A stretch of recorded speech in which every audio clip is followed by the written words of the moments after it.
A Sagração da Primavera, do compositor erudito russo Igor Stravinsky, subverte a estética musical do século XX, dando origem ao modernismo.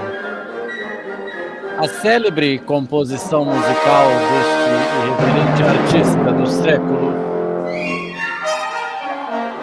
é hoje considerada um símbolo de musicalidade, mas na época causou polêmica.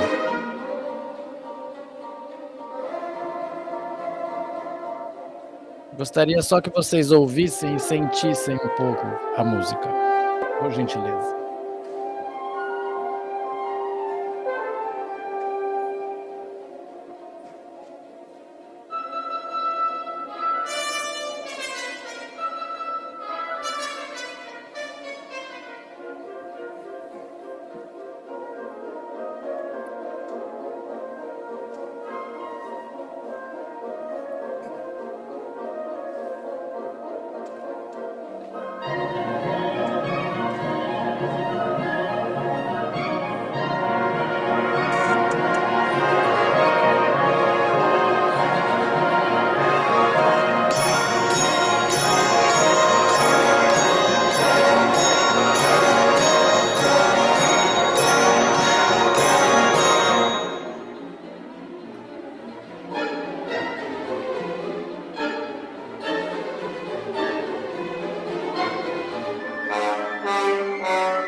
Gustavo, seu microfone está fechado.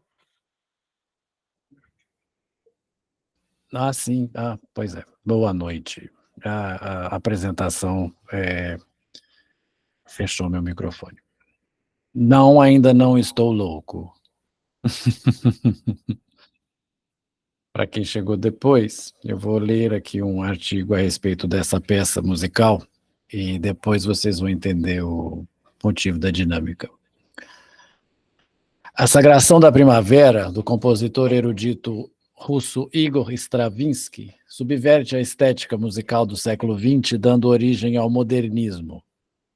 A célebre composição musical deste irreverente artista do século passado é hoje considerada um símbolo da musicalidade erudita. Mas na época causou polêmica ao embalar o balé em 2 atos criados pelo não menos rebelde Vaslav Nijinsky, coreógrafo também originário da Rússia. Este espetáculo narra a trajetória de uma garota marcada para ser entregue como oblação à divindade primaveril no auge de um ritual pagão, com o objetivo de conquistar para seu povo uma colheita proveitosa. Seu cenário foi arquitetado pelo artista plástico e arqueologista Nicolas Roerich, e a estreia se deu em pleno Théâtre des Champs-Élysées, na capital francesa, no dia 29 de maio de 1913. Essa obra revolucionou praticamente todas as principais características da música de então, ou seja, o arcabouço do ritmo, a estrutura orquestral, o timbre, a forma, os aspectos harmônicos, a maneira como se utilizavam as dissonâncias e o valor conferido à percussão, a qual sobrelevava a própria melodia, algo impraticável até o momento. Não foi casualmente que essa peça escandalizou a sociedade da França em sua estreia. O público não sabia como assimilar tantas mudanças e subversões. Não estava preparado para recepcionar positivamente esta nova estética. A proposta coreográfica também foi rejeitada por seu caráter primitivista, pelo resgate da ancestral arte rupestre. Sobraram vaias para todos os lados e o caos se instaurou na plateia. Diversos músicos e maestros se retiraram do teatro logo no começo da representação, revoltados com a nova abordagem dos instrumentos. Atualmente, a história da sua polêmica apresentação talvez seja mais conhecida que a obra em si. O espetáculo é estruturalmente dividido em duas partes, a adoração da terra e o sacrifício. A orquestra é composta por 8 trompas, entre 38 instrumentos de sopro. Tudo tem início com a execução de compassos de fagote, seguidos pelo princípio de uma musicalidade lituana, por um andamento sem nenhuma simetria e repleto de padrões complexos, e por um timbre raro nos instrumentos. Ainda hoje, sua natureza subversiva desnorteia o público por seu teor provocativo e incivilizado. No palco desfilam cenas ancestrais e excêntricas, despertando em quem as assiste emoções aflitivas. Músicas de natureza folclórica distorcidas, uma feroz estruturação de ritmos totalmente independentes, harmonias politonais desagradáveis aos ouvidos. A rejeição drástica das frases longas, a transferência constante dos acentos rítmicos, a inebriante criação de novos timbres são características que contribuem para o desconcerto do público. Mas também são aspectos que transformam a sagração da primavera em uma completa detonação de vida e energia. A linguagem de Stravinsky centra-se principalmente no ritmo, totalmente destacado em sua estética, o núcleo essencial de sua obra. Ela também é caracterizada pela carência de foco e pelo declínio da narrativa, como já se prenunciava na literatura e na pintura. Da mesma forma que nessas esferas da criação, observa-se na sagração da primavera a renúncia ao universo da lógica e da objetividade, um reflexo do mundo moderno. Bom, colocadas estas apresentações a respeito, dou boa noite a vocês e digo que ainda não enlouqueci. Boa noite, Nívia, a primeira que entrou aí. Não sei se não entendeu nada, tirou a câmera, estava só observando. Boa noite, Andréia. Boa noite, Gustavo. Boa noite, Gustavo. Lindo, Boa lindo, noite. lindo. Boa noite, Flávia, que também entrou aí, ficou meio sem entender nada. Isso é gravação, isso é ao vivo. Eu achei que a gente estava ao vivo em alguma ópera, assim. Chique. A minha ideia era ler o texto enquanto a música tocava, mas eu acho que ficou muito alto, né? No Zoom daria para fazer, mas ficou muito alto. Bom, vou dizer o porquê. Primeiro, vocês já conhecem a Sagração da Primavera, já tinham ouvido falar dessa peça em 1913, né? Modernismo aqui no Brasil, nós tivemos a Semana de 22, né? Que foi a chegada do modernismo aqui no Brasil, né? Nós temos aí Mário de Andrade, Tarsila do Amaral, todos esses artistas aí que compõem o modernismo. mas eu fiquei movido pela questão da dificuldade em se ler Lacan, que foi falada, provocada pela Andréa no cartel, e eu fiquei tocado também com uma fala do Cesarino a respeito disso no sábado, domingo foi ato falho, né? Fazer curso no domingo, aí já é demais. E me lembrei dessa peça e resolvi abrir a sessão de seminário de hoje de uma maneira totalmente surpreendente, de uma maneira que vocês se deparassem com algo que tirasse um pouco daquela mesmice. E no seguinte, Sagração da Primavera, The Rite of Spring. Não é uma peça agradável, não sei se vocês sentiram isso, é uma peça estridente, é uma peça desarmônica, é uma peça que incomoda, mas que ressoa. É uma peça como uma improvisação musical, como um Charlie Parker, por exemplo, que não é um jazz, que não é... cada instrumento vai para um lado e provoca essa desarmonia. E é justamente essa desarmonia que eu vou trazer aqui agora no sentido de ler Lacan, provoca, e que provoca essas ressonâncias, esse ir e vir, esse sair do lugar, esse se deslocar. Estou dizendo Lacan porque é nosso autor de estudo, mas que pode ser como qualquer outro. Essa ressonância, esse incômodo, por que não dizer? Porque ler algo que você não está entendendo, ler algo que sai aí, que subverte, como diz o texto aqui, um texto, né? O texto diz a Sagração da Primavera. Inclusive Stravinsky era, não sei se eu posso chamar de namorado, amante, o que era, da Chanel, da Coco Chanel. E tem um filme que chama Igor e Chanel, que tenta encenar isso aí, essa estreia, né, da Sagração da Primavera, que foi um desastre. Foi um desastre. Pessoas saindo no meio, pessoas não entendendo. Exatamente. O que não é, vamos colocar, padronizado, normalmente, primeiro é rechaçado. E depois é aceito. E depois vira clássico, e depois faz escola. Isso na literatura tem uma teoria que chama estética da recepção. Você pega aí que grandes clássicos da literatura, primeiro eles são rechaçados, né? Madame Bovary, o próprio Ana Karenina, por exemplo, Macunaíma, vamos pegar o nacional. Então a minha intenção era deslocar um pouquinho, né, desse lugar da mesmice, de chegar, olá, boa noite, como vocês estão? E começar a fazer a coisa de uma maneira totalmente ritualística, né? O inglês está The Rite of Spring, que é o rito da primavera, né? Aí a Sagração da Primavera vem do original do russo, que eu não faço a menor ideia do que seja, que aí já está pedindo demais. Mas essa questão do ritual. Então, a minha ideia hoje era fazer com que começássemos de uma maneira diferente, né?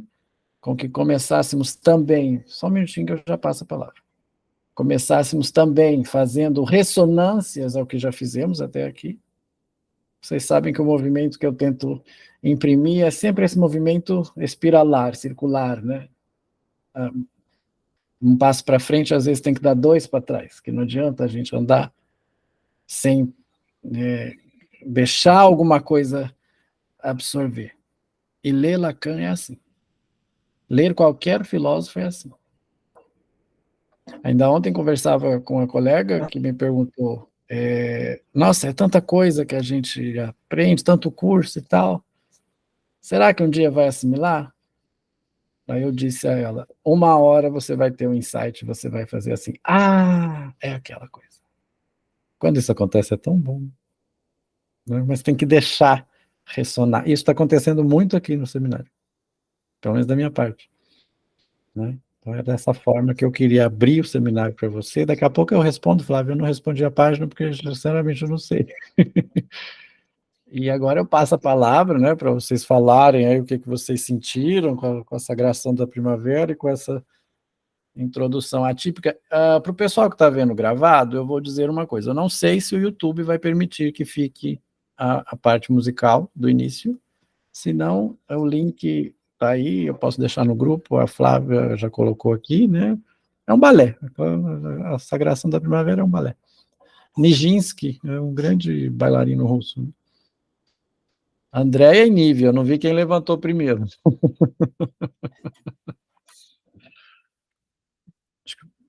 Oi, Gustavo. Oi, querida. A hora que... Ai, boa noite, gente. Viu? Eu vou falar para você, eu acho que eu tenho intimidade com você já. A hora que eu abri, já estava tocando, e eu estava perto, inclusive, do meu marido, eu falei assim, Gustavo trouxe alguma coisa incorporando o que ele vai ensinar para a gente. Tipo, na hora, tipo assim, sabe quando você fala assim, vai ter alguma coisa a ver com isso, né? E que lindo, né? Quando você começou a falar, Gustavo, na hora eu remeti aquilo que eu tinha perguntado para você. Quando você começou a ler, que ninguém entendeu, para mim, eu remeti a pergunta que eu tinha feito para você, né? Mas não sabia que era isso. Mas, assim, se não fosse, serviria também, entendeu? Mas foi lindo, viu? Parabéns. Espero ter articulado alguma coisa aí, né? Muito bem. Nívia, por favor. Então, eu nem estava no momento aí, né, que vocês compartilharam essa fala aí da Andréia no grupo do cartel, nem nas últimas aulas. Acho que eu estava olhando a minha agenda, acho que essa é a primeira do mês que eu estou conseguindo chegar, né? Mas concordo aí com a Andréia desse lugar inovador e instigante, né? Mas eu fiquei pensando que será que é o Lacan ou é a própria psicanálise, né? Porque assim, eu acho que o Freud traz isso, esse incômodo na época dele, com tudo que ele vai trazendo. E aí eu fiquei pensando que essa dificuldade, né, dessa leitura que a gente vai e volta, e vai e volta, e vai e volta, não sei, eu acho que todos os grandes teóricos, né, dentro da própria psicanálise, o Green tem uma leitura super densa, o Bion com todas aquelas... Então, assim, eu acho que eu fui ver esse olhar, não só para o Lacan, né, mas eu acho que a própria psicanálise está nesse lugar aí, desse lugar desse incômodo, porque a gente lê, e você, cada vez que lê, você sabe menos, e quanto menos você sabe, mais está perto de algo que faz sentido no não saber. E eu fiquei pensando, né, quando eu vendo lá a gravação daquele caso lá daquela pessoa que você, analisando que você traz, que ele já era você já era o terceiro analisando dele, e que ele termina indo embora. E aí eu fiquei pensando também que essa dificuldade também tem a ver com esse processo de elaboração que, por mais que você diga para o outro, né, sejam analisando, até dentro dos nossos grupos, esse lugar de dar uma explicação, quando a gente não consegue chegar nesse lugar dessa elaboração, não cola, não permeia, né? É algo que, assim, não é possível. E acho que tem muito dessa fala aí, esse concerto aí que está tudo para um lado. Essa dissonância, né? Exato. É uma dissonância, muito bom. Eu fiquei pensando muito no momento que eu estou de análise, uma sessão que eu tive na segunda, que é isso, você olha e fala assim, gente, estou aqui de novo? Não é possível, né? Já passei, já conversei aqui desse lugar e estou de novo nesse mesmo canto. Não sai daqui? Não, né? Só que a gente está num outro lugar sempre, né? Num outro olhar novo sempre. Era só isso mesmo. Perfeito, perfeito. E é a própria psicanálise. Eu coloquei o Lacan porque foi o motim, porque eu nunca escutei ninguém reclamar de ler Freud, mas ler Freud também é difícil, né? Ler Lacan é difícil. Exatamente. É a subversão.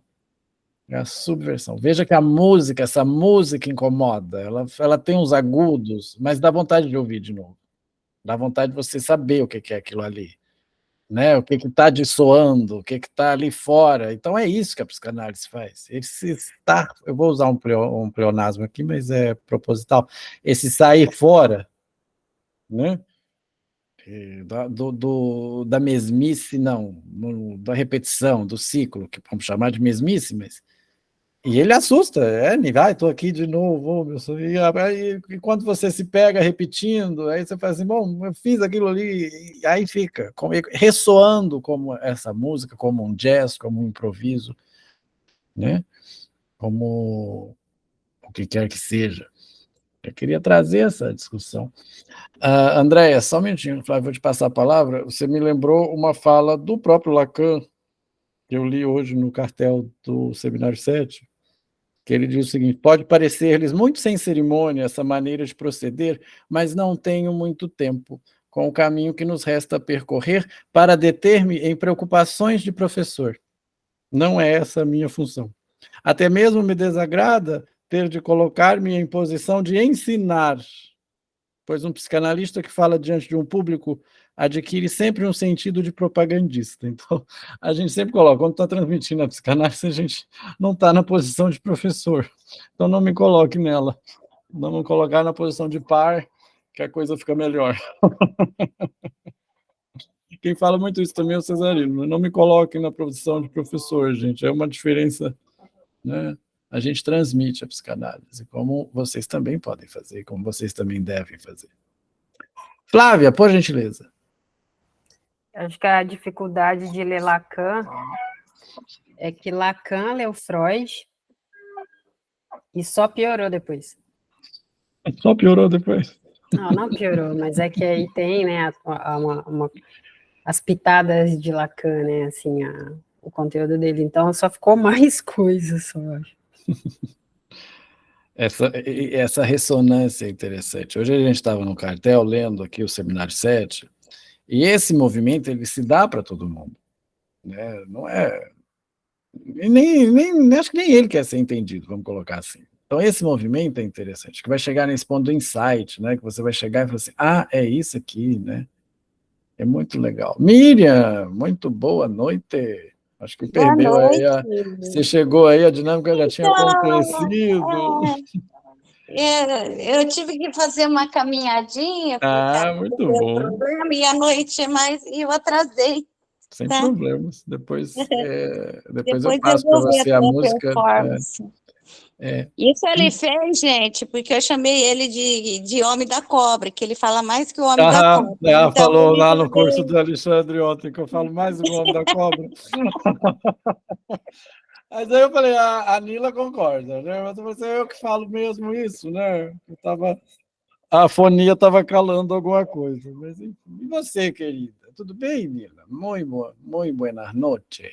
Bonsoir. Bonsoir, monsieur.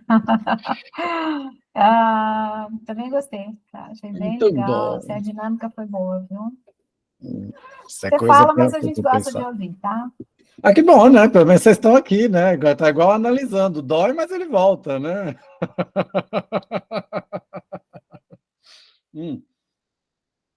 Vocês lembram do Chaves, né? Todo mundo conhece o Chaves, é óbvio, né? Quem tinha aqui o Kiko, o Chaves, que queria acabar com a brincadeira, roubava a bola, né? Roubava a criança, é assim, né? Tem dia que você fala assim, não quero mais brincar disso, vou pegar a bola, né? Quando você sai da análise, mas depois você tá lá de novo, tá demandando de novo, né? Igual eu falei com o pessoal lá do cartel, né? Eu trouxe isso aqui também, eu acho. O Lacan é chato e tudo, né? Os escritos, eu tenho um colega que chama de escrotos, né? Os textos, mas não fala assim, não fala assim. Aí não entendi nada, né? Deixei para lá, mas ele fica lá cutucando, né? Ressoando, né? Aí você vai ver um Netflix, depois você vai, não, eu vou voltar e vou tentar entender aquilo ali. É a ressonância, né? É a análise, é o voltar, né? Ainda bem que vocês não me deixam falando sozinho, que a minha pulsão oral, eu acho que isso é mal de quem transmite psicanálise, quem é professor, porque o Daniel também, se deixar, fala mais do que o Homem da Cobra e eu junto. Cesarino, então, quando ele foi dar o presencial, que quando é no online, é só levantar a mãozinha que ele entende, né? Eu não conseguia cortar. Então, enfim, né? É sintoma. E falando em ressonância, então nós já estamos aqui na parte... Hoje não vai ter slide, hoje eu vou fazer uma coisa totalmente diferente. Vamos deixar isso, vou deixar registrado aí, que é o 18º encontro, dia 27 de junho. Começamos às 19 alguma coisa, agora são 19 E 29, para deixar para a posteridade,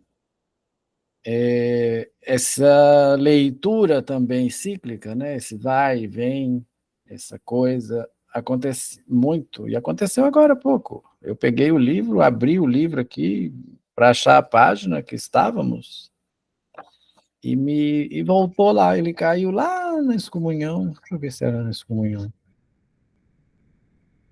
Não, era na excomunhão, não. Era no inconsciente, e caiu numa questão aqui, que eu li novamente, na página 34, tem aí o inconsciente, a repetição, né, a sessão que a gente está. No finalzinho, está escrito, no penúltimo parágrafo, está escrito assim, cito Lacan: assim, o inconsciente se manifesta sempre como o que vacila num corte do sujeito. Vocês devem lembrar dessa passagem, né? Donde ressurge um achado que Freud assimila ao desejo. Desejo que situaremos provisoriamente na metonímia desnudada do discurso em causa, em que o sujeito se saca em algum ponto inesperado. Aí eu me agarrei aqui no discurso em causa. O que seria o discurso em causa? Que vai casar justamente com o que a gente está falando da questão da repetição. O discurso em causa é o blá blá blá. O discurso em causa é o que o analisante está lá contando, e blá, blá, blá, blá, fala vazia lá do função e campo. Então, é textos que comportam textos, né? Vamos dizer assim, seminários que comportam seminários. E vejam que interessante, se o inconsciente se manifesta, como a gente já viu, como o que vacila, como o que claudica, para usar uma palavra que eu gosto muito, que manca, né? O inconsciente aparece no ato falho, o inconsciente aparece num lapso, e é aí que ele tem que aparecer mesmo, né? É aí que vai estar a repetição, porque a repetição ela acontece no acaso, a repetição ela se dá ao acaso, né? Vamos situar esse desejo na metonímia desnudada do discurso em causa, no blá blá blá, que é o que a gente tem que prestar atenção para puxar o fio, né? E vejam, em que o sujeito se saca em algum ponto inesperado. Então é nesse blá blá blá que está o que interessa. É nesse blá, blá, blá, blá. Eu vi uma charge uma vez que estava analisando no divã e tinha um monte de linha, né, saindo assim naquele balãozinho de fala, e o analista puxando um fio. Se eu achar essa charge de novo, eu até posto para vocês.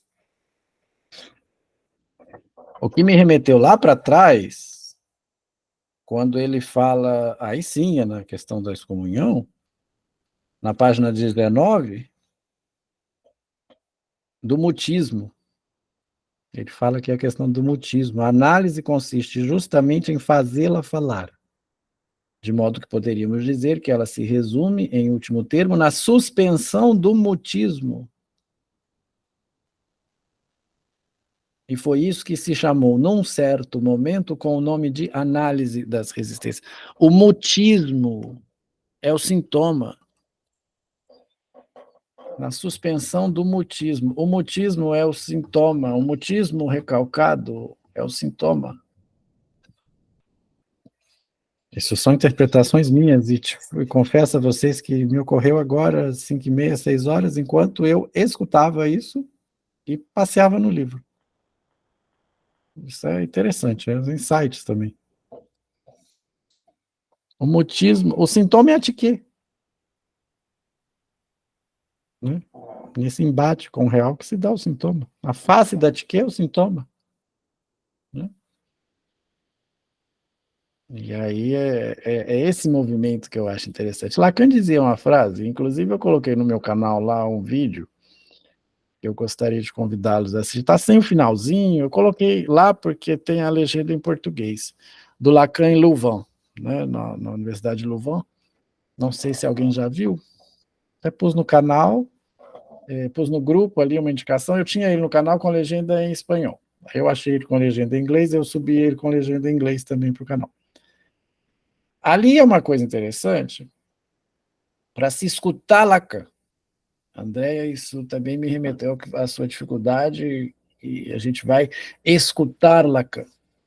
O jeito dele falar, as entonações, as indas e vindas, o jeito dele falar, às vezes pode ajudar. E no finalzinho desse vídeo, escutem, gente, escutem. Eu falava muito isso quando eu dava aula de idioma. Falava com o pessoal assim, olha, quando você está aprendendo uma língua, escute essa língua, exponha-se a essa língua ao máximo que você puder, mesmo que você não esteja entendendo. Assista filmes em inglês, em francês, em alemão, na língua que você quiser. Exponha-se a essa língua, mesmo sem entender, porque uma hora o entendimento vai vir na forma de um insight. É a mesma coisa. É a mesma coisa. Escutem, leiam-se, exponham-se a isso. Que uma hora o insight vai acontecer, uma frase vai acontecer, a localização de uma frase vai acontecer. Ah, é aqui. Ah, ele falou isso. E assim a gente evita a repetição de axiomas sem saber o porquê, porque fica repetindo igual papagaio de pirata. Um que eu já comecei a localizar, né, já é famoso, já foi dissecado várias vezes, mas que eu fiz do meu jeito. O inconsciente é estruturado como uma linguagem. Lembram, né? E qual que é a estrutura de uma linguagem, então? Temos que entender isso, né? Para a gente não ficar repetindo as coisas como papagaio de pirata, e falando lacanês. Que eu tenho pavor. Quem fala lacanês esconde que alguma falta aí. E acha chique, né? Lacanês da nossa área, mas você encontra advogado que fica lá falando no habeas, né? Aquela coisa tão difícil. Você assista aí as TV Câmara, as TV Senado, aquele Vossa Excelência para lá, Vossa Excelência para cá, Data Vênia para lá, Data Vênia para cá. É terrível. Né? Mas aí, nesse final desse vídeo, pegando o gancho de novo, e eu falo mesmo, sou verborrágico, enfim, eu acho que eu tenho sangue francês. No finalzinho desse vídeo, o Lacan fala, meio sem paciência, a mulher pergunta para ele a questão de ser normal. Ele fala, um psicanalista que acredita em normalidade e anormalidade, c'est pas psicanalista. Aí ele faz assim com a mão, como que diz, próxima pergunta, né? Aí ele olha para cima, que jeito Lacan, ele já está em 72, né? Mas já estava... Não sei se você sabe a história de Lacan, a biografia da Roudinesco, eu acho que eu já indiquei, né? Muito boa. Tinha um certo tipo de Alzheimer também, né? Apesar que a morte dele não foi muito boa, não. Aí ele falava assim, je parle toujours la même chose. Nem sem paciência, eu falo sempre a mesma coisa. Aí ele dá uma pausa. Alors que de différent, né? Ainda que de maneira diferente. Ele passou a vida falando a mesma coisa, ainda que de maneira diferente. E se a gente parar para olhar, é realmente. Por isso que eu não concordo com esse negócio assim, primeiro Lacan, segundo Lacan, terceiro Lacan, ultimíssimo Lacan. Eu acho que se ele escutasse isso, ele ia ter outro infarto, né? Morreu de infarto, não, mas ele ia morrer de novo. Porque é uma sequência, uma cadeia de pensamento, né? Aí ele fala. Je parle toujours la même chose. E aquela voz dele que faz gaba. Você já estava bem rouco, né? O Lacan é assim, o Lacan é cíclico, é movimento. Tá certo que o Seminário 23 parece realmente um surto, né? Ele tá falando de psicose ali, mas se você pegar para entender os nós, quando você começar a entender os nós, gente, é uma delícia. Nó que passa por cima, que passa por baixo, onde que rateia, onde que não está passando, onde que amarra tudo aquilo ali. Só não me peçam para eu fazer os nós, porque quando eu estava na escola, pré-escola, compartilhando uma coisa com vocês, a única coisa que chegava em casa era assim, Gustavo é ótimo nas atividades, só não consegue dar nó. Eu não conseguia, tinha um problema motor para dar nó, eu acho que eu tenho isso até hoje. Amarrar sapato, então, eu tinha que ter sapato fechado sem cadarço, né? Mamãe ri disso até hoje. Então, bom, não somente ler o Seminário 11, que eu convidei vocês no começo, né? Vou dizer de novo, pela Miriam, por incentivo, vamos fazer. Muito além disso, era criar esse desejo, que eu acho que foi criado, senão não estaríamos aqui até maio, e ler dessa forma, e pegar e jogar para frente, ver, é chato, não sei, não entendi nada, deixa, vai embora. Como disse a Tatiana Russo na minha live lá sobre beleza americana, não sei se vocês viram, ela coloca uma expressão que eu achei interessantíssima, mete o louco, né? Então, eu fiquei olhando e fiquei assim, gente, o que é meter o louco, né? Mas tudo bem. Eu acho que eu estou velho, não estou entendendo as gírias mais, eu estou ficando velho. Mete o louco. Né? Não, vai embora, mete o louco. Então tá bom. Né? E é isso que eu convido vocês a fazer toda semana. É esse que está sendo o meu desejo, que está aí. Espero que compartilhado por vocês também. Acho que nós não estaríamos aqui. Né? Não sabemos onde chegar, mas estamos indo. E a psicanálise é assim. E que tragam seus trecos, né? Parafraseando aqui o Alexandre Simões. A análise é feita de treco, né? Ele fala assim, tragam seus trecos. Né? Tragam suas impressões, como vocês sempre trazem. Eu me pego, às vezes, assistindo a gravação, e eu estou aprendendo a me ouvir. Apesar de eu falar muito, Nila, eu não gosto de ouvir minha voz. Interessante isso, né? A análise está me ensinando a me ouvir. Não gosto mesmo. Impressionante, né?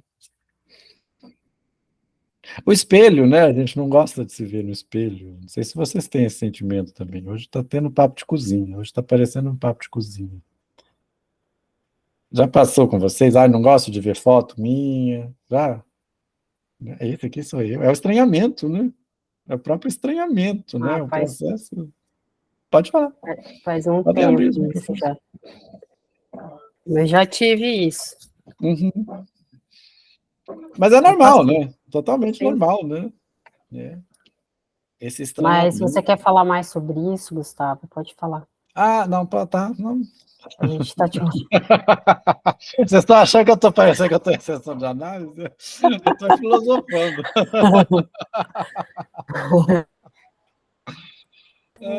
Mas é sério. Eu digo assim, o efeito que essas transmissões têm também nisso, né? Então, por isso que não se coloca na posição de professor, né? Que é essa alteração. Eu acho que hoje, como você, o último encontro assim, do semestre, vamos dizer assim, né? Dá vontade, me deu vontade de fazer essa avaliação do percurso, né?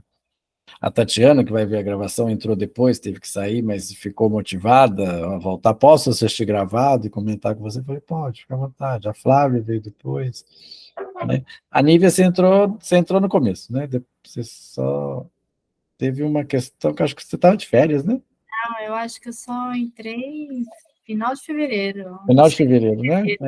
Não foi no começo, não. Acho que já tinha feito uns 4 ou 5. Foi. Aí eu te passei as gravações. Uhum. Mas vamos seguir, então. Seja o que for, é preciso chegar lá. Já dizia o Freud, né? Vocês conhecem essa frase? Né? Seja o que for, mas preciso chegar lá. Então, vamos chegar, né? Veja onde quer que a gente vai chegar. Então, vamos fazer da seguinte forma. Página...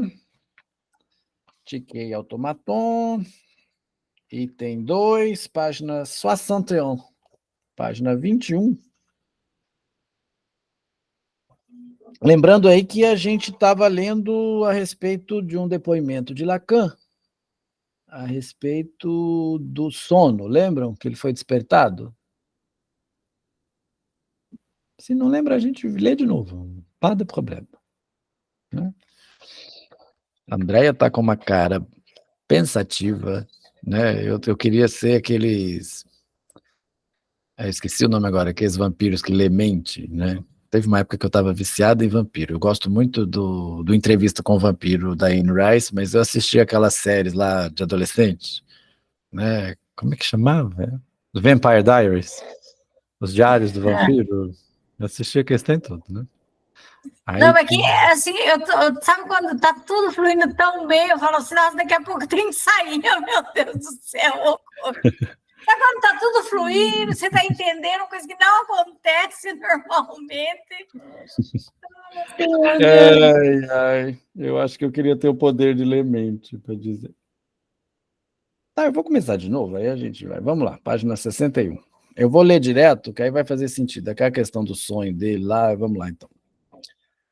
Outro dia, não fui de modo algum despertado de um curto sono em que procurava repouso por alguma coisa que batia à minha porta desde antes que eu não me despertasse? É que, com essas batidas apressadas, eu já formava um sonho que me manifestava outra coisa que não essas batidas. E quando me desperto, essas batidas, essa percepção, se delas tomo consciência, é na medida em que, em torno delas, reconstituo toda a minha representação. Marquem aí, percepção, representação, são coisas importantes. Sei que estou ali. Você Oi. está em que parágrafo mesmo? Eu estou meio perdida. Página 61, primeiro parágrafo do item 2. No meu é página 61. É Tiquei Automaton. Você tem umas edições que são diferentes. Ah, tá. Não, tá. Na minha tá na 58, ok. É que a paginação aqui está com a edição da paginação nova. Aí tá. E quando o barulho da batida acontece, não ainda para minha percepção, mas para minha consciência, é que minha consciência se reconstitui em torno dessa representação, de que sei que estou sob a batida do despertar, que estou knocked. Aí eu lembrei vocês lá do esqueminha, né? Percepção, né? Sinal de percepção, consciência, né? Então, tá aí. Mas aí é preciso me interrogar sobre como estou naquele momento, no instante tão imediatamente anterior e tão afastado, que é aquele em que comecei a sonhar sob essa batida, que é, em aparência, o que me desperta. Eu estou, que eu saiba, antes de que eu não me desperte. Esse não dito expletivo, já designado em um dos meus escritos, é o modo mesmo de presença desse eu sou, ou eu estou, diante do despertar. Do despertar. Ele não é expletivo. Ele mais é a expressão de minha impleância, de cada vez que ela tem que se manifestar. Vamos a trabalho expletivo, por favor. É para ir buscar mesmo. Vamos a trabalho. Nossa, eu tô péssimo hoje, gente, tô muito velho. A Nívia tá rindo, né? Eu tô muito velho, gente. Acho que me interna. Expletivo, vamos lá.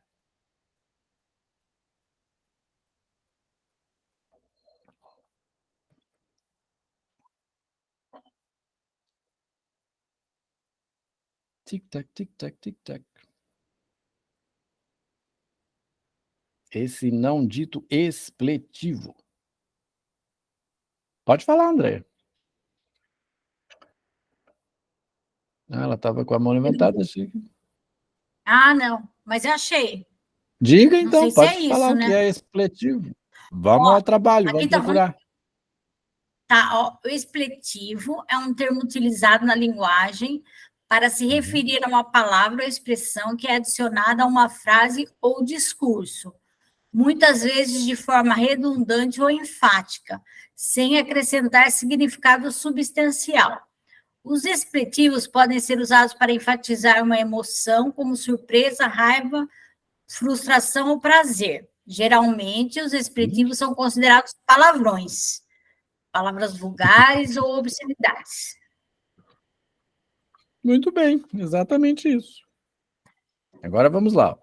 Eu estou, que eu saiba, antes de que eu não me desperte. Aí está escrito esse não dito expletivo. Vai, Nívia. Foi a Nívia que falou? Foi, né? Eu estou na outra.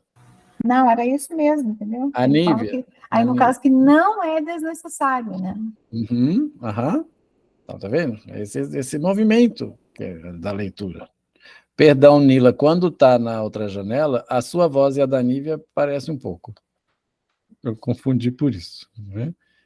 E isso mesmo. Né? Agora eu vou só localizar aqui. Eu acho que mas eu vou ter certeza, para não dar informação errada, que isso que ele fala desses meus escritos, ele está falando função e campo. Tenho quase certeza. Tenho que verificar aqui. Então vamos lá. É o modo mesmo de presença desse eu sou, ou eu estou, diante do despertar. Ele não é expletivo. Agora faz mais sentido, não? Ele é mais a expressão de minha impleância, de cada vez que ela tem que se manifestar. Então vamos saber o que é uma impleância, por gentileza?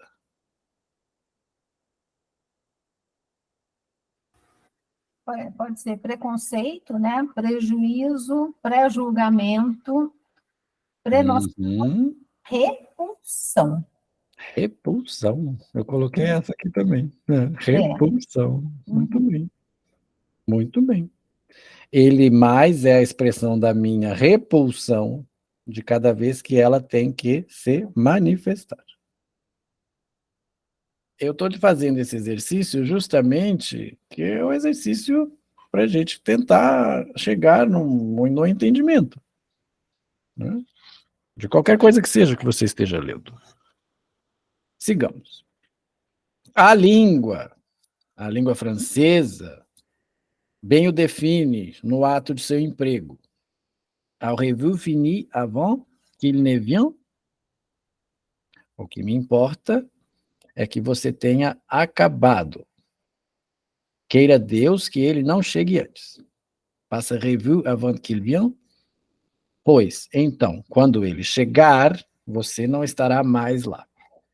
2 notinhas do tradutor, vamos lá no finalzinho. Eu já cheguei a fazer isso, mas vamos novamente. 12 tem uma explicação para aurez-vous fini avant qu'il ne vienne? Em português se poderia dizer, será que você não vai acabar antes de ele chegar?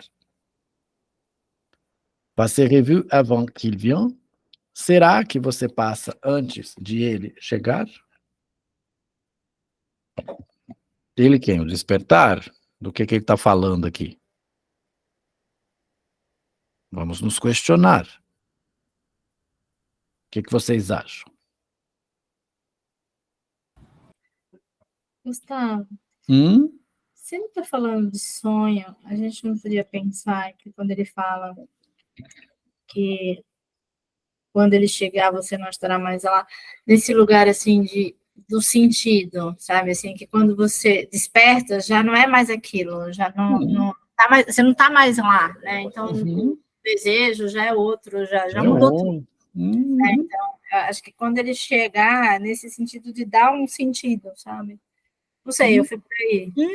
Também fui. É sonho.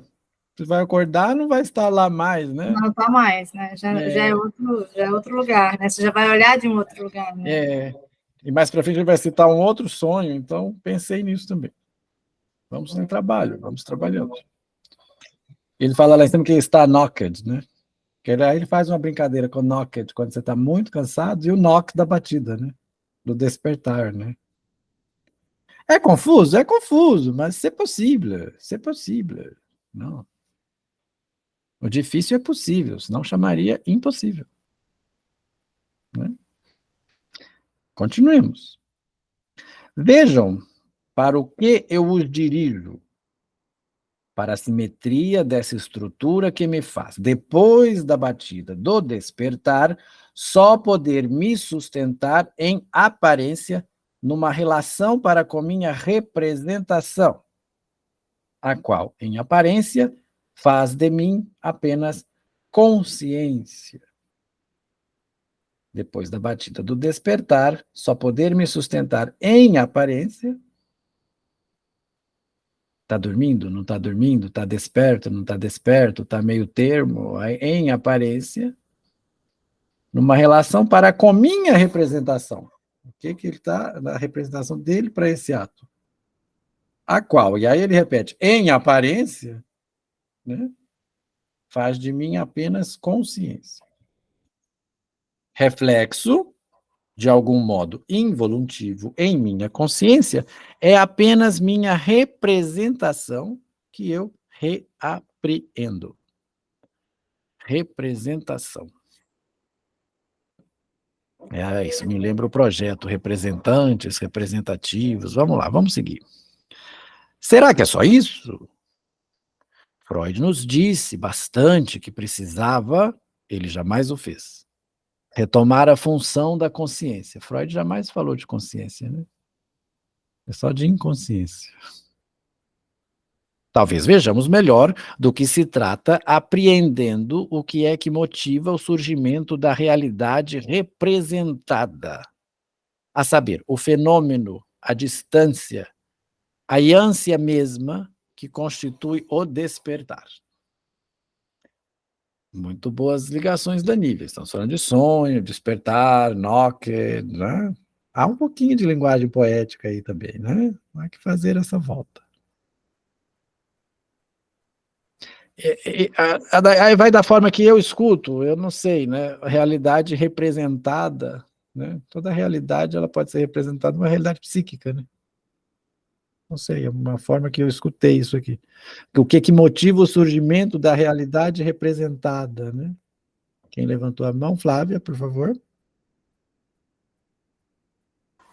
Só assim para ver se eu estou pegando.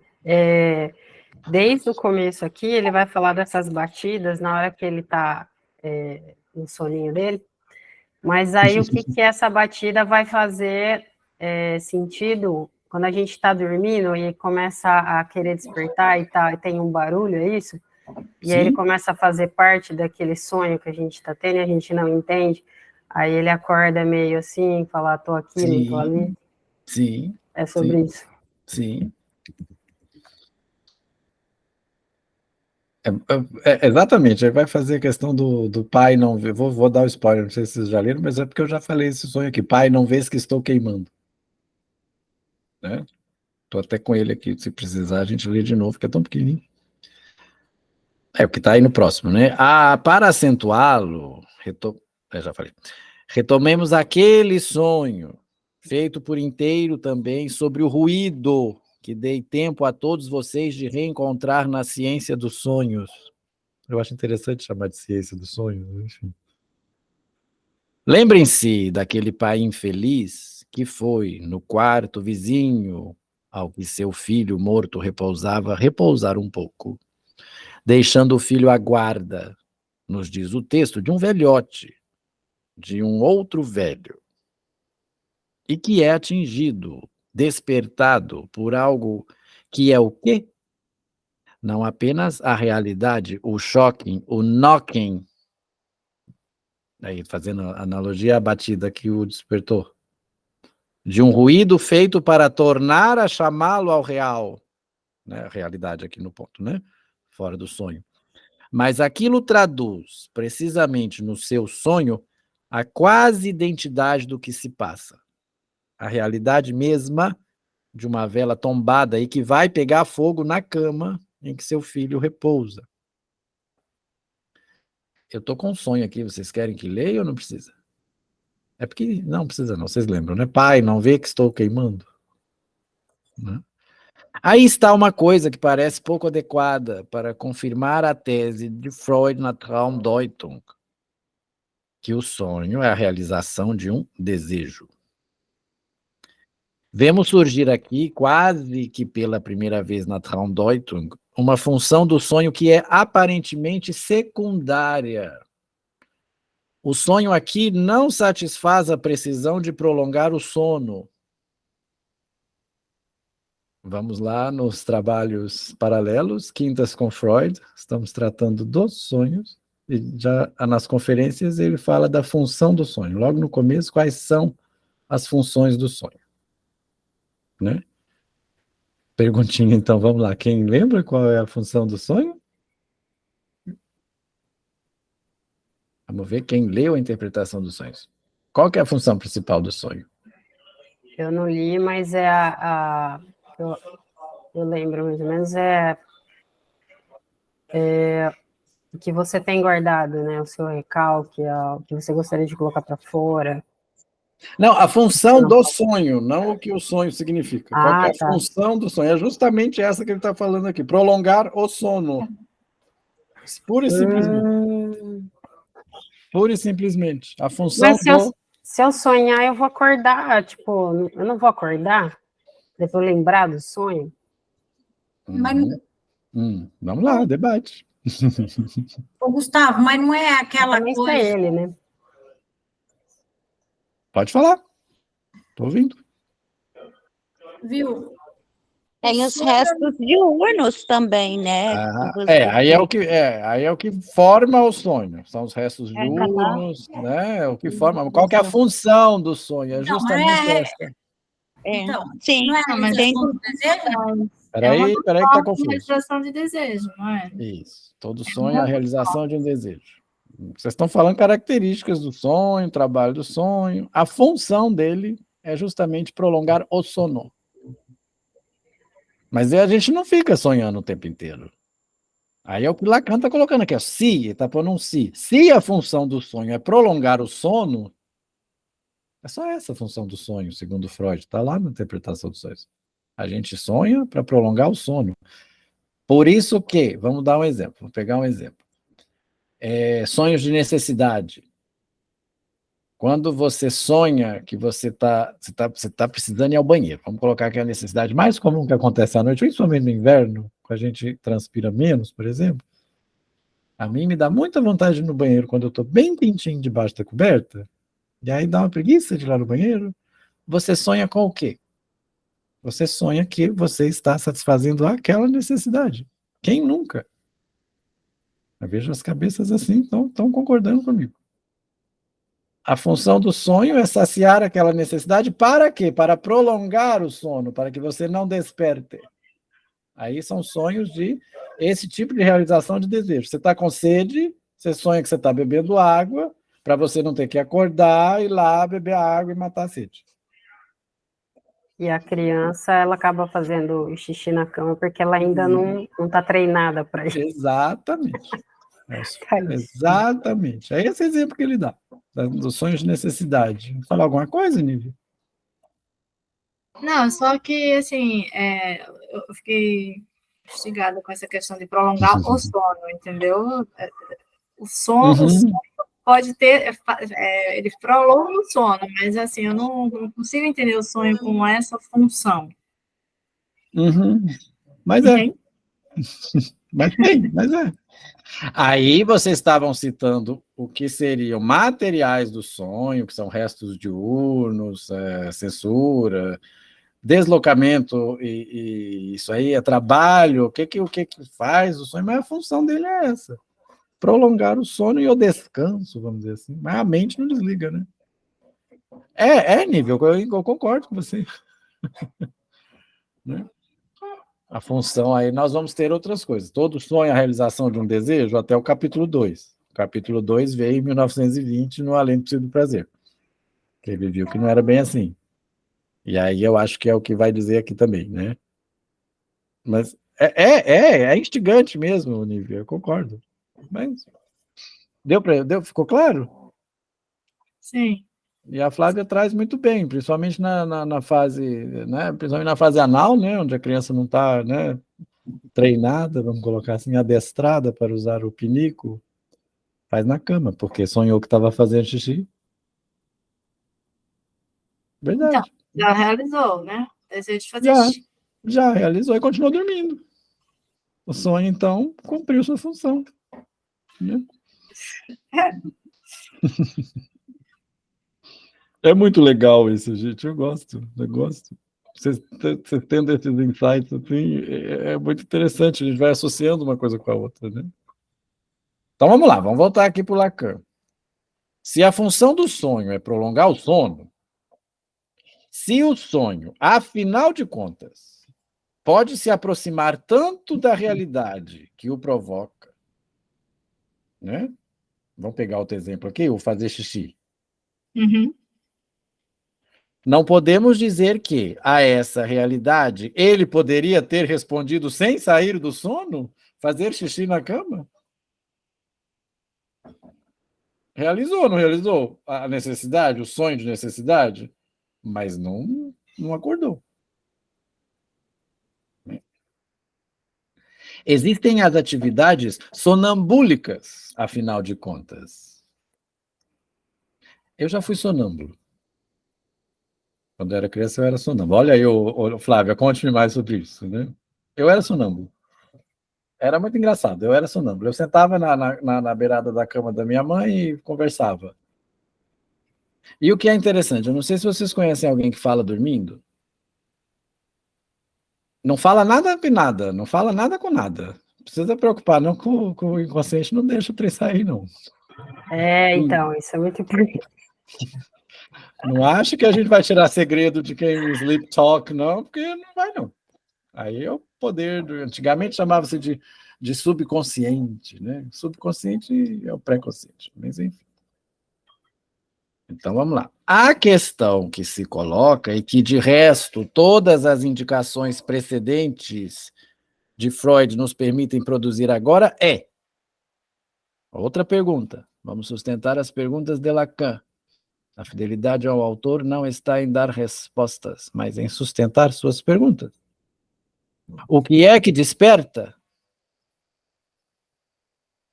Né? O que é que desperta? Não será no sonho uma outra realidade? Aquela realidade que Freud nos descreve assim. Vou poupar vocês do meu alemão. Que a criança está perto da sua cama, pega-o pelo braço e lhe murmura em tom de reproche: pai, não vês das ich verbrenne, que estou queimando? Vou lá ao texto de Freud, não vou deixar passar, mas eu não vou ler em alemão, é óbvio. Ai.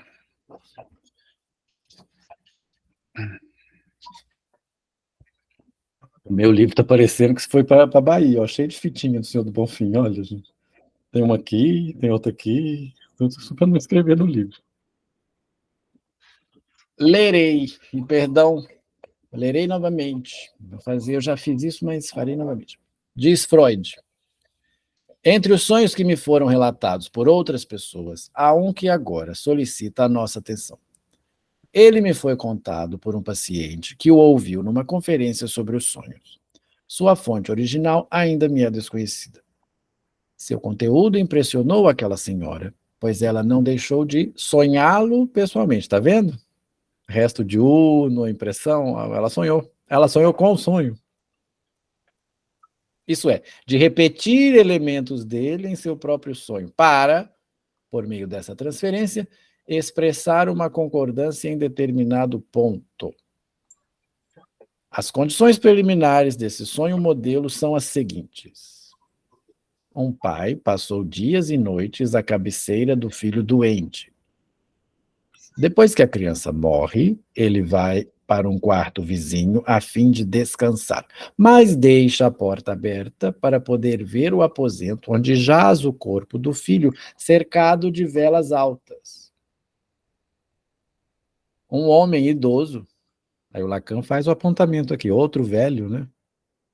No sentido, não é no sentido pejorativo. Ele fala aqui em cima, né? Um velhote, né? Ele fala assim, nos diz o texto de um velhote de um outro velho.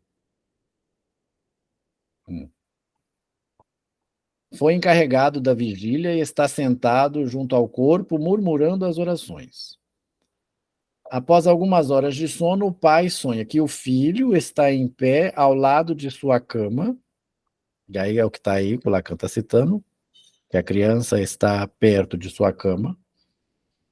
Tinha que pegar o alemão, mas aí vai ser difícil. Mas vamos lá. Que o agarra pelo braço e sussurra em tom de repreensão. Pai, você não vê que estou queimando? Vou voltar ao Lacan aqui, ó, que a criança está perto de sua cama, pega-o pelo braço e lhe murmura em tom de reproche. Reproche, que palavra interessante. Ele acorda e vê um brilho forte vindo do quarto do filho. Corre até lá e encontra o vigia idoso adormecido. A mortalha e um braço do corpo amado do filho queimados por uma vela que caía. Agora aqui tem uma interpretação lacaniana a esse sonho. Voltando a Lacan. Há mais realidade, não é, nessa mensagem, do que no ruído pelo qual o pai também identifica a estranha realidade do que se passa na peça vizinha. Não será que nessas palavras passa a realidade faltosa que causou a morte da criança? O próprio Freud não nos diz que, nesta frase, é preciso reconhecer o que perpetua para o pai essas palavras, para nunca mais, separadas do filho morto que lhe terão sido ditas, talvez, supõe Freud, por causa da febre. Mas, quem sabe, talvez que essas palavras perpetuem o remorso do pai, de que aquele que ele colocou perto da cama de seu filho a ser velado, o velhote, não estaria, talvez, à altura de bem desempenhar sua tarefa. Ele não estará, talvez, à altura de sua tarefa. Com efeito, ele dormiu.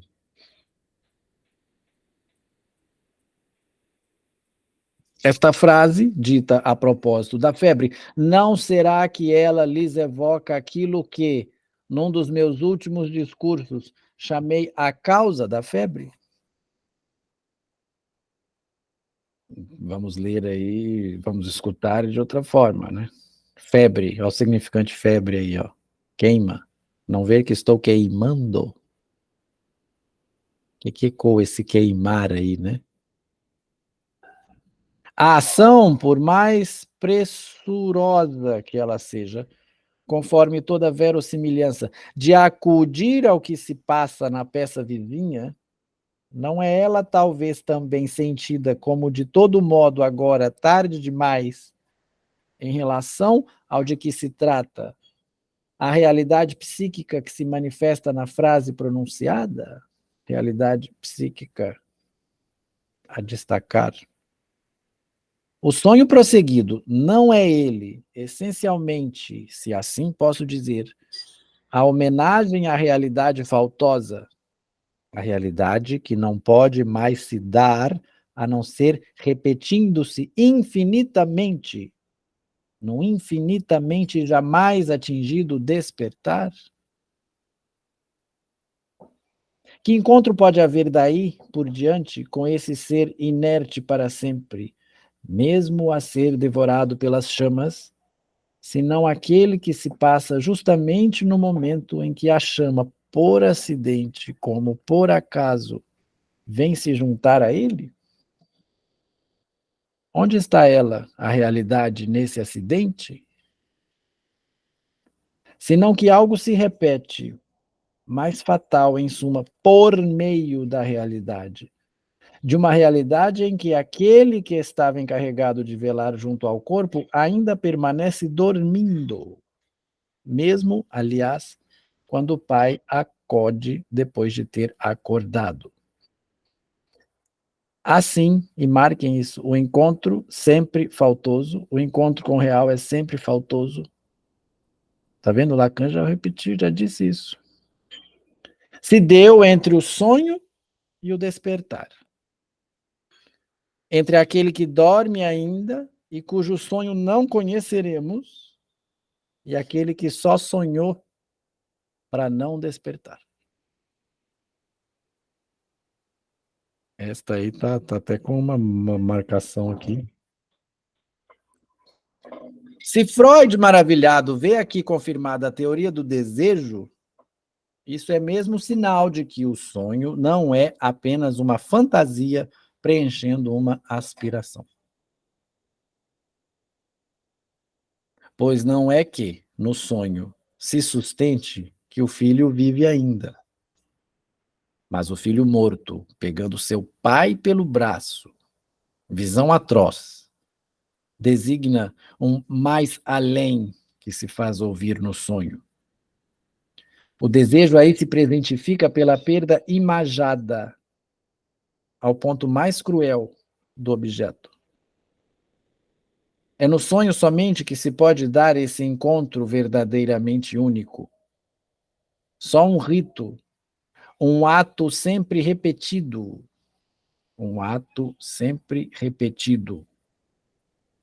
pode comemorar esse encontro imemorável. Pois que ninguém pode dizer que seja a morte de um filho, senão o pai enquanto pai, isso é, nenhum ser consciente. Muito bem. A questão do imagado aqui tem só uma ponta a respeito de tradução, né? Imagê. E aí? Saiu todo. Saiu. Já ia olhar se saiu todo mundo. Não tem, vocês estão aí. Foram dormir. Estamos aqui. Não sei, né? Porque ficou o meu quadradinho grande assim, vocês pequenininhos. Você vai... E aí, pessoal? Diga-me. Parlez-moi. Quero escutar vocês depois de ler. Acho assim, Gustavo, toda morte parece que a gente, você poderia ter feito mais, né?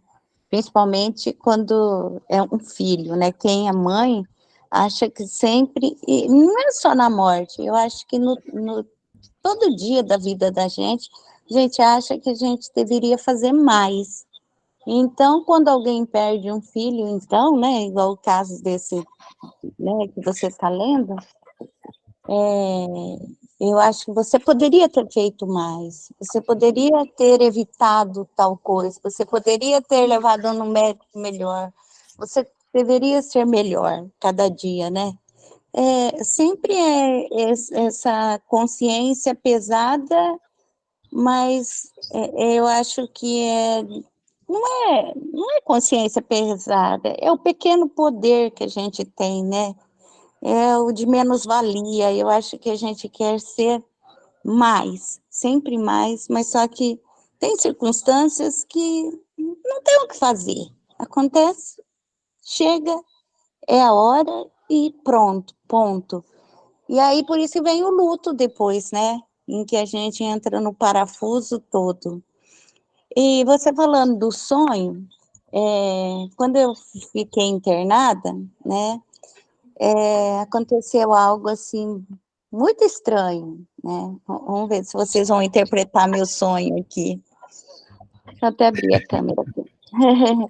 Eu acordei, né, da cirurgia, tudo, e o médico falou que quando você corta, é um corte muito grande que você tem, né, no organismo, então você tem muita insônia, muita coisa. Mas eu não vi aquilo como insônia, sabe? Depois, fazendo a análise, né, eu percebi, eu corria tanto atrás de um cavalo, e esse cavalo ele se chamava Perigo para mim, que eu tinha um cavalo que se chamava Perigo, e ele corria, e ele estava livre, sabe? Ele estava livre, e eu sempre conseguia pegar esse cavalo, né, porque eu sempre tive um cavalo, e eu nunca conseguia pegar esse cavalo, né, e eu acordei, assim, apavorada, eu acordei gritando, né, mas um pouquinho por causa dos efeitos da anestesia. Mas depois, fui analisar de todos esses sonhos, que eu tinha um perigo, eu fui, porque eu não estava bem, eu estava com um perigo muito grande, que eu tinha a pneumonia, né, que era uma coisa muito grave na minha vida. Mas a partir do momento em que eu fiz a cirurgia, eu me coloquei no lugar do cavalo, liberta, livre, sabe? Nesse pulsar. Depois, fazendo análise, conversando com o meu analista, o quanto isso foi verdadeiro, né? Apesar que depois eles me deram uma medicação, parei de correr a noite inteira, cortada, eu corria a noite inteira, sabe? Mas era uma questão, o sonho é muito interessante, né? Se você for analisar o sonho, ele é maravilhoso. Você consegue tirar do seu, analisando muita coisa, né? Traz muita verdade da gente, sabe? E que você, às vezes, não percebe, mas que, às vezes, você tá, como diz, com um monte de merda, tá lá no banheiro, tá fazendo cocô, mas você tá limpando aquilo que você tem dentro de você também. É uma descarga que você faz, não é? E você não entende por que você faz isso, né? É algo muito, é fantástico isso. Eu estudei muito tempo a interpretação, e como isso vem nos mostrando como é bacana trabalhar, estudar essa interpretação do sonho. Se você perceber, você levar para o teu analista o teu sonho, ele vai te ajudar a chegar em algum lugar que você não sabia onde estava. Estava ali. É igual você fala, de tanta gente ouvir, você fala, é aí que eu estava, é nesse lugar que eu estava, né? Acho super fantástico isso, sabe? Muito interessante. Isso. Obrigado por compartilhar. Esse sonho seu tem muita condensação interessante, né? Condensação do cavalo, né? O nome do cavalo, deslocamento de algumas coisas. Se a gente a for questão ficar da analisando liberdade. aqui, vai trazer um monte de coisa, né? Eu estou só dizendo porque você deu a liberdade de fazê-lo, né? A gente está aqui entre analistas. E essa questão o próprio significante perigo aí que você coloca, a situação que você estava. E aí a função do seu sonho era prolongar o sono, para que você não encarasse aí a realidade. Né? O real, esse encontro faltoso que o Lacan coloca, que é o encontro faltoso com o real. Né? No caso do pai aqui, no caso ele teve que acordar para a situação não se complicar, né? Né? Mas é uma proteção. É um bom exemplo, é uma proteção também, né? Uma proteção. Bem. É fantástico isso. Nossa, eu sou apaixonada por esse assunto. A gente foi estudar, né? Se a gente for estudar, né, essa interpretação do sonho, gente, né, você tem, é riquíssimo. É muito rico. Muito. E essas leituras das conferências também tem sido um trabalho interessante para poder revisitar e fazer conexões com outras passagens do próprio interpretação dos sonhos. Para mim está sendo muito rico fazê-lo. Né? Sim. Nívia, querida, s'il vous plaît. Obrigado, Miriam, por compartilhar. Imagina. Obrigado, querida. Diga, Nívia. Eu achei interessante aqui, né, quando ele, pelo menos o que eu fui entendendo que ele estava querendo apontar dentro do leque gigante que ele abre, eu fiquei... Gigantesco. Né, ele vai tocando em 300 coisas para chegar no que ele vai falar. Mas, para mim, né, eu acho que ele reafirma, né, a teoria do desejo aí do Freud, mais uma vez, ele não, em nenhum momento ele nega, né? Então, tem a coisa do pai poder vivenciar a experiência do filho estar vivo, né? Porque está falando, está puxando pelo braço, tudo. Mas tem a coisa que ele vai apontando, pelo menos na leitura que eu vou entendendo, a questão da realidade faltosa, né? A coisa da falta presente, marcada nesse desejo. Então, assim, na verdade, ele pega a coisa do sonho, um pouco depois ele fala do Deus, mas quase como marcando, né, essa coisa, realidade, para mim o que ficou, né, o real no sentido realidade e sonho no sentido esse desejo que só existe, o desejo mediante a existência da falta. Estou tentando dizer, muito assim, desse lugar onde ele coloca aí, né, essa coisa assim do pai, tem isso, acho que a Miriam encosta nessa coisa da culpa, né, nesse lugar do impensável, dessa dor, e dessa possibilidade de viver de novo, mas na verdade, porque é isso, né, uma realidade que é faltante, então esse não acordar né, para essa realidade faltante. Eu não sei. Muito bom. E ele traz a coisa do rito, né? Porque ele consegue com esse ritual onde ele vai lá, o filho, porque de alguma forma o filho tá tocando fogo, então o filho não tá lá, que está acordado, tá bem, tá ótimo, né? Não é que ele sonhou aí, só deu vida ao filho, não, ele mata o filho novamente. Realmente.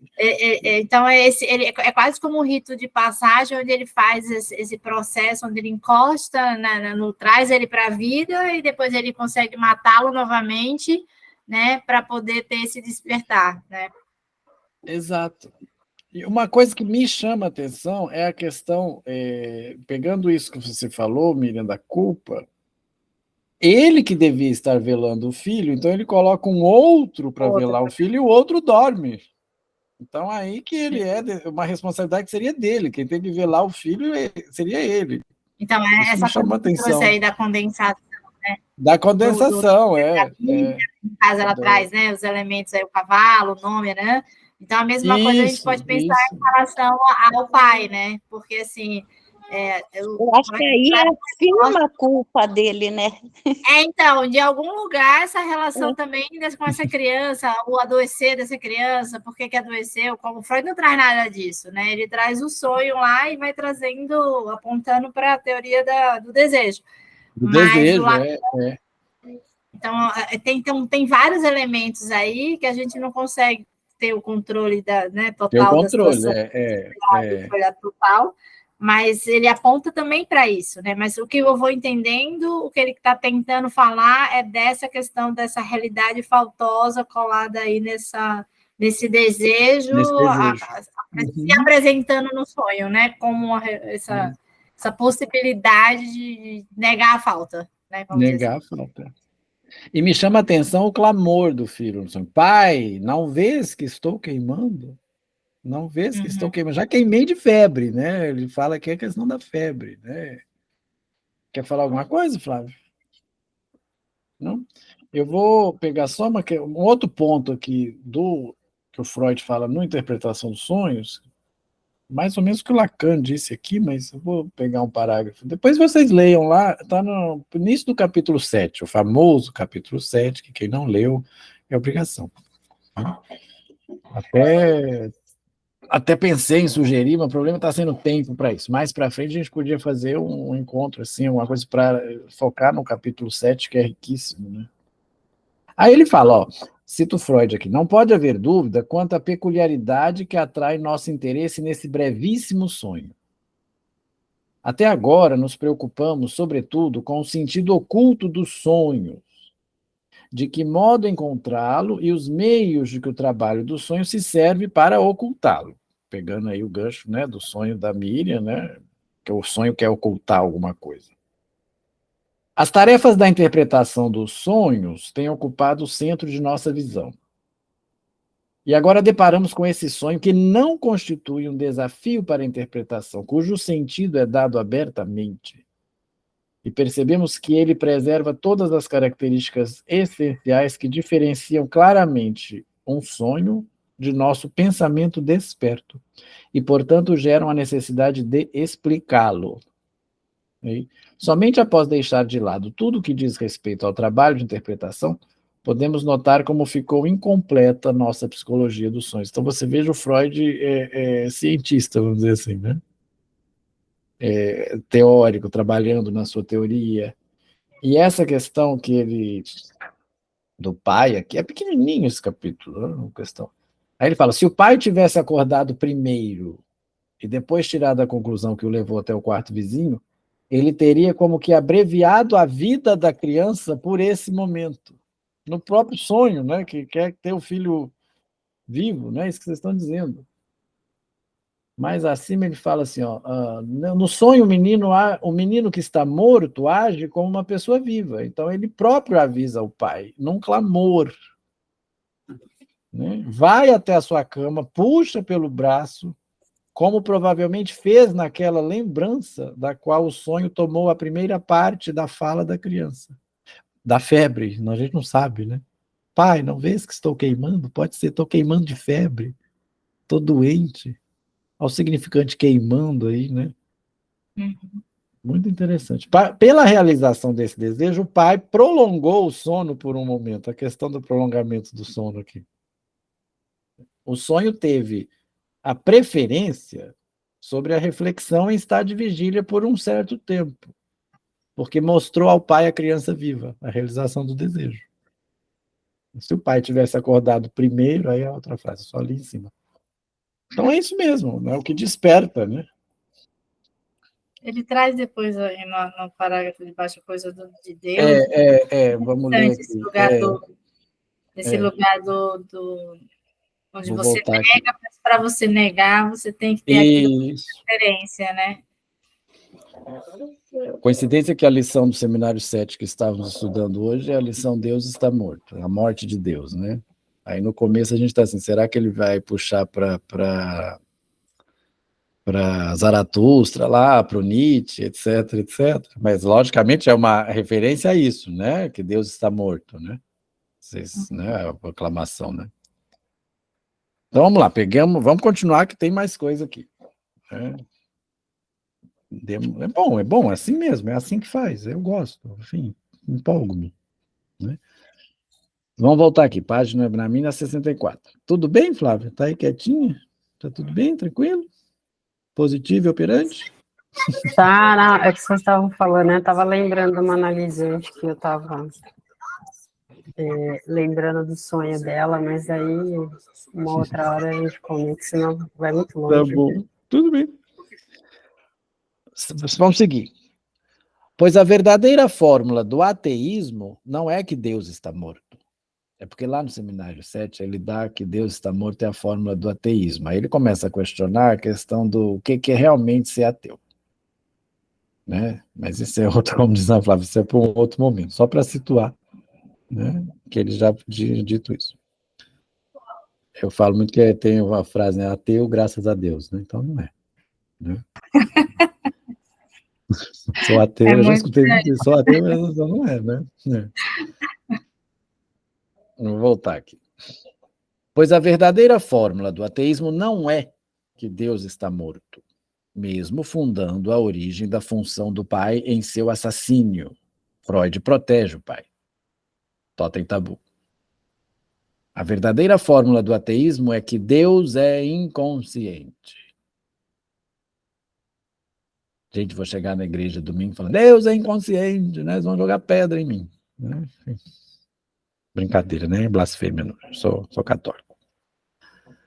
Lacan também era, não quer dizer nada. Vamos lá. O despertar nos mostra o acordar da consciência do sujeito na representação do que se passou. Marquem isso.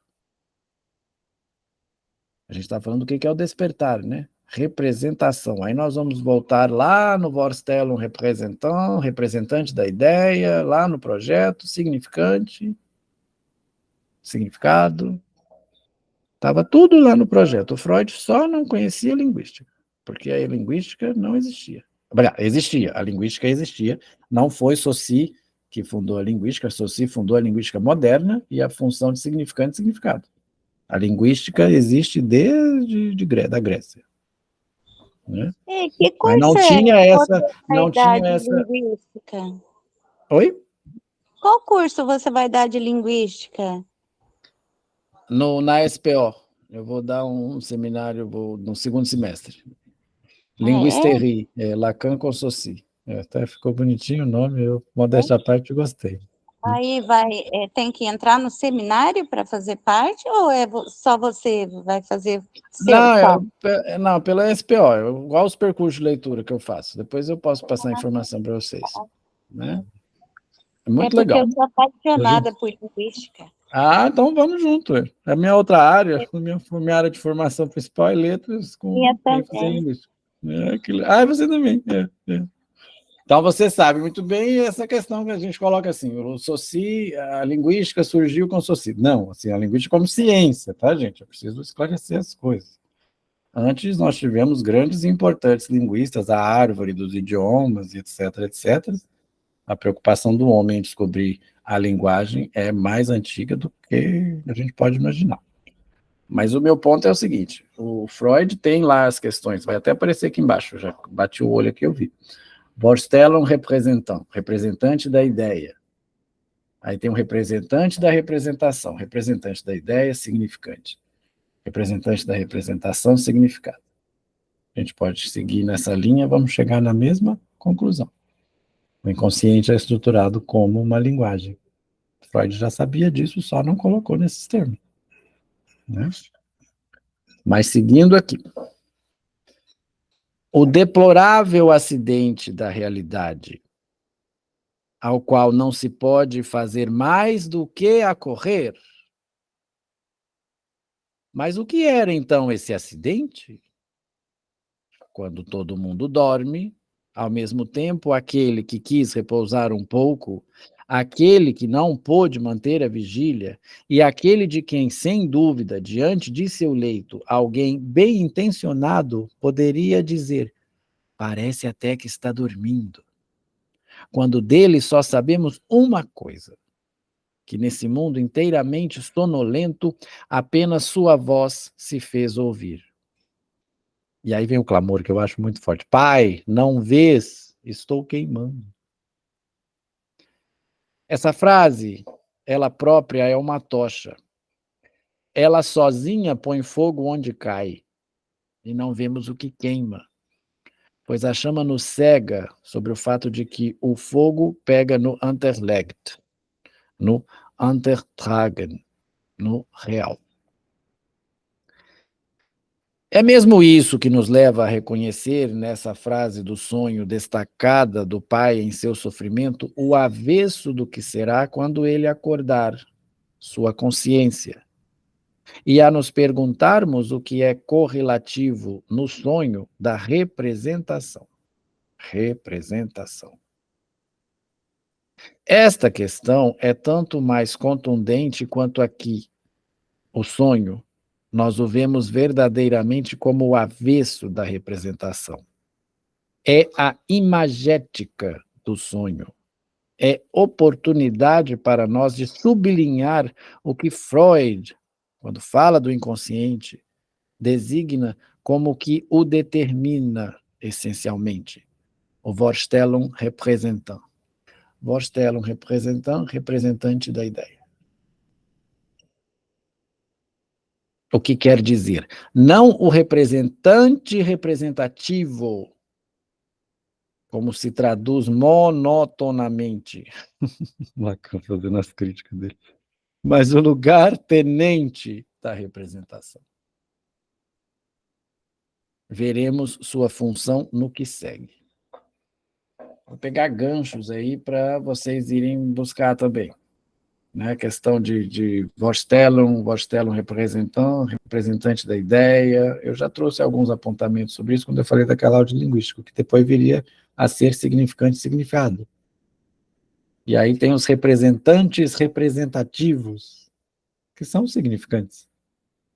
Né? Os representantes representativos, soa até meio pleonástico, né? Representantes representativos. Depois eu posso até passar para vocês um glossáriozinho desses termos, porque é interessante. A palavra Vorstellung representa ideia. Vamos a Aristóteles. Nada existe no nosso psiquismo que não exista nas ideias. Nas percepções, se lembra? Né? Para Aristóteles tinha muito isso. Vocês conhecem a dualidade de Aristóteles? O mundo das ideias? O que está no mundo das ideias? Era uma forma aí de colocar, né, significante e significado, juntar o signo. Ele já estava pensando nisso. Já, é. Se existe um cavalo no mundo real, vamos dizer assim, é porque existe um cavalo no mundo das ideias. Aí vamos pegar um exemplo, né? Não sei se foi aqui que eu trouxe. Se eu falar para vocês uma coisa bem absurda, né? Até falei assim, uma égua cor-de-rosa andando por um mercado de porcelana carregando um abajur na cabeça. Aposto que vocês tentaram fazer a imagem disso aí. Né? É essa relação. Né? a gente fala a palavra elefante branco, automaticamente vocês vão pensar num elefante branco. Você falou cavalo cor-de-rosa, eu pensei no unicórnio já, tá vendo? Tá vendo? Aí nós vamos entrar o que é o significante para você, aí vai, né? Ele é diferente, pode ser, eu pensei num jeito, você pensou no outro. Exato, é isso. É isso. Mas vou seguir aqui, para a gente poder fechar essa parte aqui. Ai, tá, do Fordar, vai, vamos lá. Tem que ir seguindo uma sequenciazinha. Bom, mas Vorstellung representante, Vorstellung representante da palavra, é a grafia. Wort, a palavra Wort, W-O-R-T, significa palavra. Vorstellung é a palavra que representa a ideia, Vorstellung, ideia. Depois faz uma palavra desse tamanho, Vorstellung, representant, tudo junto. São 3 palavras, tudo junto, que é o representante da ideia na palavra. É só você ler de trás para frente. A imagética do sonho é uma coisa que é interessante aqui. Um dos trabalhos do sonho é transformar isso em imagens. Aí a elaboração secundária vai transformar isso em narrativa e vai fazer a dramatização. Né? Então, por isso que ele fala a imagética do sonho, né? Essa questão da imagética do sonho. Né? O que quer dizer, não representante representativo, como se traduz monotonamente, mas o lugar tenente da representação. Representação, vamos guardar essa aí vai fazer sentido aquela questão do Fordar, que eu dei na aula aberta, como repetição. Tá vendo? Ele prepara todo um terreno, né? Faz a gente ficar aqui 2 horas vendo a preparação do terreno dele, mas tá ótimo, é assim mesmo. Espero ter conseguido fazê-los apreender o quê? Do encontro como para sempre faltoso, olha aí de novo, ó, encontro faltoso. Pode parecer ideias antitéticas, né? Se é encontro faltoso, não teve encontro. Não foi encontro. Eu tive um encontro faltoso com a Nívia. Então eu não encontrei com a Nívia. Ela faltou. Encontrou, mas teve um encontro da falta. Da falta, é. Mas não é a questão dos termos, né? Se a gente falar... Sim. Teve um encontro com a falta, né? Você encontrou? Não, faltou. Foi um encontro faltoso, né? Lacan sendo Lacan. Aqui é nodal e sustenta realmente no texto de Freud o que lhe parece nesse sonho absolutamente exemplar. O lugar do real, que vai do trauma à fantasia, na medida em que a fantasia nunca é mais do que a tela que dissimula algo de absolutamente primeiro. Olha aí, de determinante na função da repetição. Nós estamos falando de repetição, hein? Não se esqueçam. Aí está o que precisamos demarcar agora. Tela que dissimula algo. Eu sempre esqueço o nome do pintor, tá? Mas tem uma janela, e a janela abre e a pessoa do outro lado vê uma pintura. Então aquilo é a fantasia, não a realidade. Vou achar a figura e mando, eu sempre esqueço o nome do pintor. Tela, essa tela, tem uma janela, e que essa janela dá para algo. Né? E a fantasia que pinta a imagem que está ali, sendo vista da janela, mas aí você vê que a imagem da janela é uma tela, então ela é falsa. Aí quando tira, aí depois tem uma outra sequência que é uma janela que se abre para um escuro, para um negro. O que você vê na janela? O que eu vejo, tem uma janela atrás da Nívia. O que eu vejo daquela janela depende da realidade ou depende da minha fantasia. Né? Questão do olhar, da pulsão escópica. Né? Aí eu lembro muito do Didier Huberman, né? O que você vê e o que te olha. Quando você vê algo, você também é visto, né? Você também é visto. Né? Alguém quer falar alguma coisa? Tá. Quer falar, Nívia? Não, é que eu lembrei, você falando isso, daquela questão, né? Tudo depende de como você olha, exatamente. Né? Eu acho que essa questão que o Lacan traz em relação a isso acho que é tudo a virada, né? Porque tem aquelas chargezinhas que o cara tá no trem e aí tá olhando, imaginando uma super hiper paisagem, um super contexto, mas é tudo na cabeça dele, e o outro que tá do lado, olhando no mesmo trem, tá vendo a parede cinza, né? Então, é muito... Aí que o cinema ajuda muito a fomentar a fantasia da gente, né? Quando a gente vê como realmente é feito... Não tem aquela expressão que fala assim, a viagem na viagem, né? Você começa a viajar na viagem, né? Se você chegar lá, você já foi, você já sonhou, você já, né? Às vezes nem corresponde a nada. Nem corresponde a nada. Mas essa é a grande viagem, né? Essa experiência anterior à experiência. Né? Muito bom. A questão da fantasia tem papel exemplar nisso. Oi, Miriam. O que eu achei legal aqui é a palavra nodal, né? Antes de ouvir o Alexandre, era uma coisa que você não dava muito, né, importância, né? Você não sabia nem o que era, né? Agora, quando ele fala que aqui é nodal, já dá um nome, né? Ali já dá um tique ali, ó. Você viu? Você estudou, você viu? Ele falou muito sobre isso, né? É aquilo que nós falamos, olha, quando você lê, quando você estuda, parece que não tem sentido. Fala, o que aquele cara está falando? Mas, a hora que a palavra aparece, ela tem um significante, ela tem um significado, né? É aí que a linguística é maravilhosa, né? Por isso que eu acho ela assim, né? Que ela mostra muito se você aprendeu, se você não aprendeu, se aquilo fez sentido, se ele não fez sentido na tua vida, né? Não sei se tocou em vocês, mas essa palavra ficou gritando aqui no meu ouvido, né? Ela ficou aqui, né? Porque ele falou muito disso, né? Do que é. Ontem a gente né? estava trabalhando a clínica dos nós, né?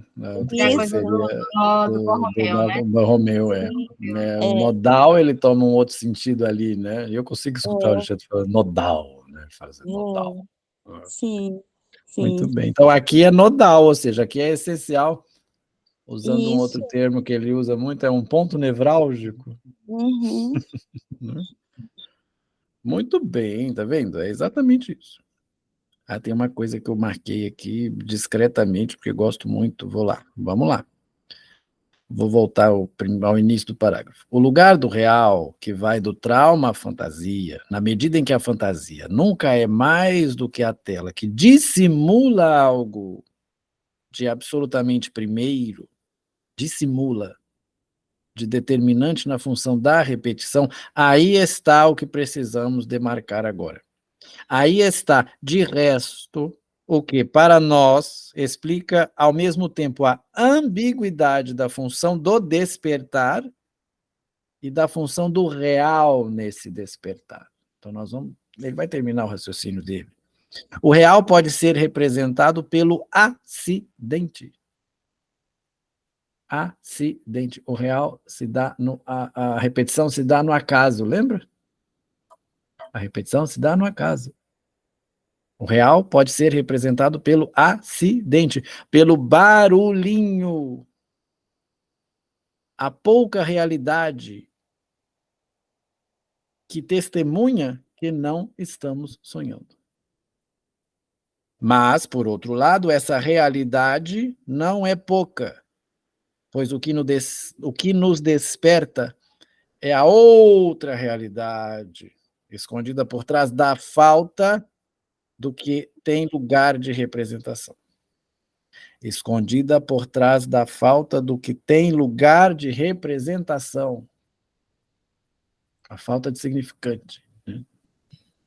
É o Trieb, nos diz Freud. Pode ir, Nívia, só queria terminar aqui. Porque aí, no caso, esse despertar é da insuportabilidade da realização do desejo, né? E aí, Vocês escutam aqui real, simbólico, imaginário?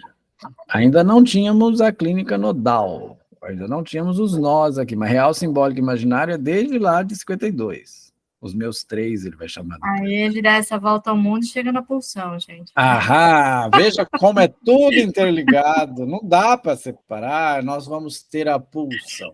Somos seres chega aí a pulsão pulsionários. dizendo assim, a pulsão lhe acorda. Aham. Muito bem.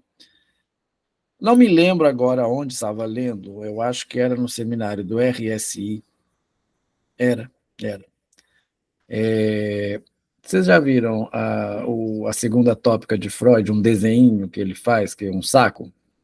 Parece um saco. Está lá nas novas conferências. A gente fala que está no Eu e o Isso, mas não, está lá nas novas conferências. Aí o Lacan é um saco cheio de pulsão lá dentro. Né? Pega e fala isso, né? Vou achar o termo, depois eu mando para vocês. Pulsão, é isso, um corpo, né? A Gesiane também citou isso na nossa aula, né, Flávia? É um corpo, a questão do saco. Eu já pensei besteira, né? viu? Não é. Não. Pensa num saco, saco plástico. Aí a questão que nós falamos do Beleza Americana também encaixa aqui, com uma sacola voando, né? Não sei se vocês viram o filme. Essa questão, já pensou besteira? Melhor, vamos, hold your horses, né? Cuidado, que é a próxima palavra que está aqui no texto. Mas aí o Lacan falava dessa questão totalmente na questão da topologia, né? Ele fala que o aparelho psíquico ele é cheio de pulsão. E aí ele tira os 3, né? Ele fala, meus 3, RSI, RSI, que vocês podem escutar. As 3 letras. Aí fala que é a heresia de Lacan. Ele mesmo fala, mon hérésie, l'hérésie, né? Que vem como eu falei em francês. Aí tá tudo lá em Freud, gente. Ele só tirou os 3 e chamou aí real, simbólico, imaginário, mas consciente, pré-consciente, não sei, né? Eu fiquei curioso para saber a besteira que você pensou, Miriam, mas eu prefiro não comentar. Cuidado! Ainda não dissemos o que é o tríade, diz Lacan. E se por falta de representação ele não está lá? Qual é esse tríade de que falamos? Podemos ter que considerá-lo como sendo apenas tríade por vir. Tríade aqui vocês estão lendo como pulsão, né? Não vamos entrar no mérito, não, do instinto. Tô só provocando. Eu vou sair às 9, tá? Tá, eu tô terminando, tá?